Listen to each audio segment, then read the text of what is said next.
নমস্কার বন্ধুরা, আর একটা নতুন ভিডিও নিয়ে আপনাদের সামনে চলে এসেছি। তো আজকে আমি আপনাদের তরমুজের আইসক্রিম করে বানিয়ে দেখাবো। তো চলুন কীভাবে বানাই। চামচ নেবে নিয়ে এই যে দানাগুলো সমস্ত এইভাবে বেরিয়ে আসবে।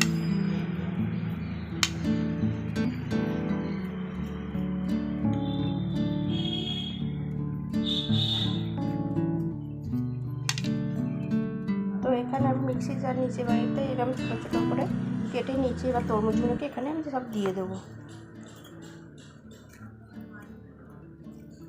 এই তরমুজগুলো এখানে দিয়ে দেবো, দিয়ে এটাকে আমি পেস্ট করে নিয়ে ফিরে আসছি। দেখুন আমার এখানে তরমুজের জুসটা বানানো হয়ে গেছে। এবার আমি এটাকে ভালো করে ছেঁকে নেব যাতে দানা ফানাগুলো না থাকে। তো ছেঁকে নেওয়ার পর আবার আপনাদের সামনে আমি আসবো, দেখাবো এটাকে আমি কীভাবে কী করি। তো দেখুন এটাকে আমি একটা ছাগনির মধ্যে ঢেলে নিয়েছি। এবার এইভাবে করে একদম পুরো আমি ছেঁকে নেব। দেখেছেন কত দানা আছে, তাও এগুলোকে ভালো করে এইভাবে আমি পুরোটা ছেঁকে নেব। আমি এবার তরমুজের যেটা ছেঁকে রেখেছিলাম জুসটা আমি এর মধ্যে এবার দিয়ে দিলাম।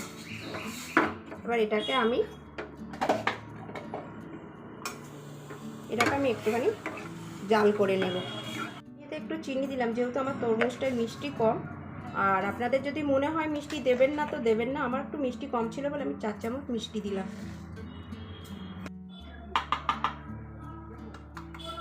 এরপরে আমি একটু এর মধ্যে কর্নফ্লাওয়ার দিয়ে দিচ্ছি, দিয়ে এইভাবে নাড়তে থাকবো।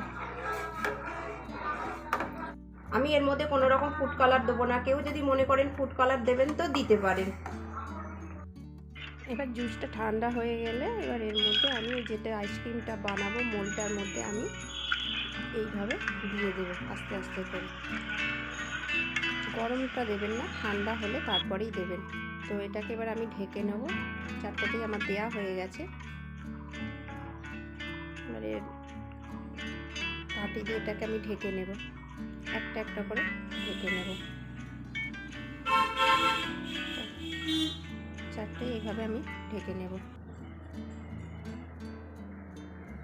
এবার এটাকে আমি ডিপ ফ্রিজে রেখে দেব সারা রাত্রির জন্য। এটাকে সিম্পলি এরকম জলের উপরে বসালে পারে এটা বেরিয়ে আসবে। দেখবেন এই যে সুন্দর বেরিয়ে এলো। আর একটা দেখাচ্ছি, এই দেখুন এটা খোলার কোনো ঝামেলা নেই, সিম্পলি এরকম ধরে এই যে সুন্দর বেরিয়ে আসছে।